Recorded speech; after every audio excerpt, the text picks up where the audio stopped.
Halo dokter, tahukah dokter kanker payudara adalah penyebab kematian tertinggi pada populasi wanita di Indonesia?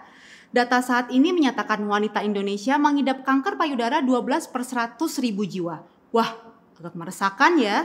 Dok, berdasarkan pengalaman kerja dan juga dari pertanyaan yang masuk ke aplikasi Halo Dokter, benjolan payudara adalah keluhan terkait kanker payudara yang paling sering dikemukakan.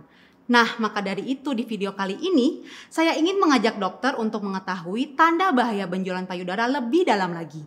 Jangan kemana-mana ya dokter, tetap di Alomedica.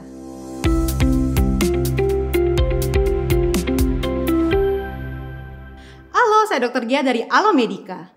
Benjolan payudara dapat ditemukan secara spontan oleh pasien maupun saat dokter melakukan pemeriksaan atau sadanis.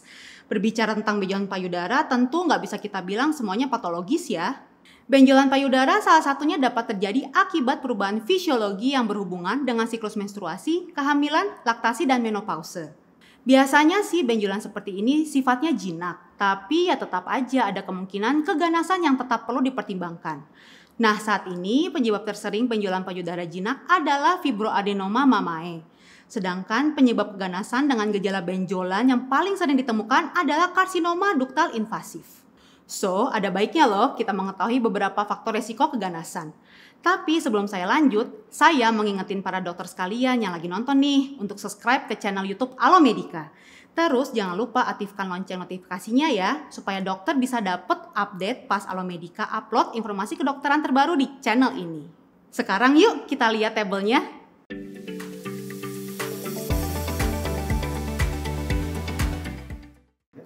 Jadi apa aja sih tanda bahaya dari benjolan payudara? Massa yang terfiksir pada kulit atau dinding dada, massa bersifat irreguler dan keras seperti batu, terdapat lesung kulit, terdapat keterlibatan nodus limfe aksilaris, keluar darah atau discharge secara spontan, kulit payudara menebal dan eritematosa. Untuk manajemennya dapat dilakukan anamnesis, pemeriksaan fisik, dan pemeriksaan penunjang. By the way nih dok, kalau dokter menyukai pembelajaran online seperti ini dan ingin dapat informasi kedokteran terbaru berbahasa Indonesia yang mudah dipahami, coba deh download aplikasi Alomedica. Di Alomedica ada ribuan artikel medis dari berbagai latar spesialisasi, ada juga webinar menarik setiap harinya, bisa dapetin e-sertifikat ber-SKP pula. Terus ada juga tuh forum diskusi dokter untuk bertukar pikiran mengenai berbagai kasus klinis yang menarik, sambil memperluas jejaring dengan sejawat se-Indonesia. Tunggu apa lagi? Langsung aja download aplikasi Alomedica khusus untuk dokter di Google Play dan App Store. Oke, sekarang kita lanjutin yang tadi ya dokter. Melalui anamnesis lengkap, dokter bisa nih menilai faktor resiko yang sudah dijelaskan sebelumnya.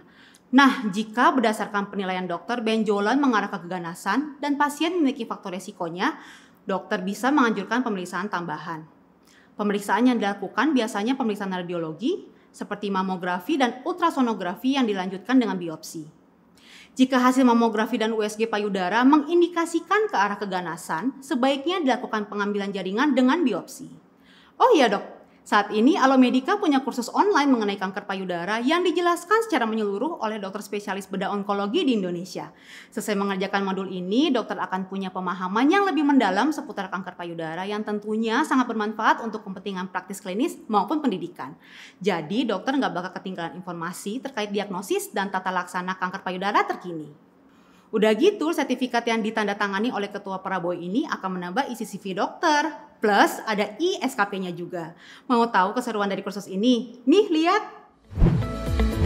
Menurut data dari Globocan Cancer Observatory atau Globocan yang dipublikasikan tahun 2021, kanker payudara telah menjadi kanker terbanyak di dunia dengan insiden yang melebihi dari kanker paru.